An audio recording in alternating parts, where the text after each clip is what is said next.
Hello chess lovers, let's have a look at a game played at Berlin Candidates 2018 in round 12. With the white pieces playing, Shakhriyar, Mamedyarov and Liren is on the black side. Mamedyarov started with d4 and knight f6 by Liren, c4, e6, knight f3, d5, knight c3 and c5. Liren goes for semi-Tarrasch defense.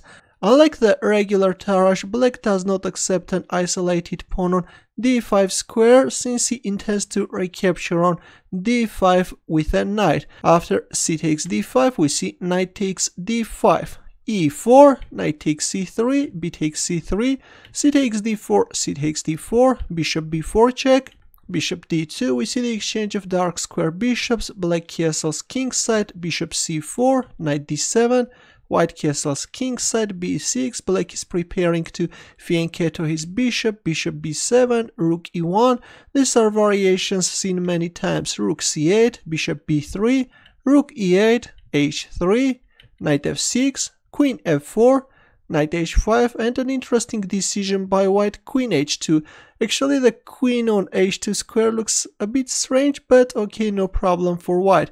h6, knight e5, knight f6, queen f4, b5. If we have a look at the position, black has 2 pawns on the queen side and white has only 1 pawn. And now black will try to get a passed pawn on the queen side. Rook e3. White wants to bring the rook on g3 square and target black's king side. Rook c7, knight d3, rook c3, knight c5, and we see the exchange of rooks. Bishop c6, rook c1, queen b6, f3, rook d8, king f2, and a5. The second pawn is coming.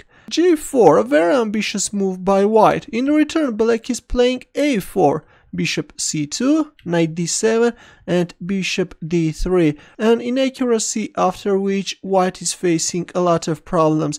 Actually, placing the knight on d3 square would have been better, but instead after knight d7 we see bishop d3. And now after the exchange of knights on c5 square, black is playing b4, and this is already becoming very dangerous. Bishop c4, bishop d7, g5, h takes g5, queen takes g5, bishop e8, strengthening his king side and also targeting the pawn on d4. Queen e7, but now comes b3 and this is becoming more and more dangerous. And after a takes b3, Liren played a3, and now this pawn is just marching towards the first rank. b4, rook a8, the rook is coming to support the passed pawn d5, here we go a2. D takes e6. Well, if I move like bishop takes a2, then again after rook takes a2 check, black is getting a winning position. Black can capture on b4, and if I move like queen takes e8 check, then simply king h7.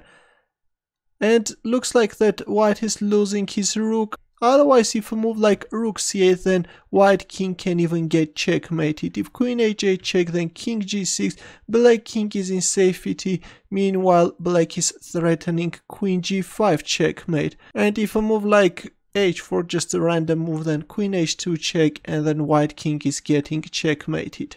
Let's go back. After a2 we see d takes a6, but now black is simply promoting the pawn to a queen. The third queen appears on the board. E takes f7 check, bishop takes f7, bishop takes f7 check, king h7. Still white wants to create some counterplay, but black is just winning. Now the rook is pinned. White can't move his rook. Mamedyarov played queen h4 check, but here comes queen h6 simply, and after rook h5, Liren played queen h7 check, and white resigned. If king f1, then simply queen takes f7 and it's over. Black has an extra rook. This is going to be an easy win. After drawing 11 games in a row, Liren finally manages to win in round 12.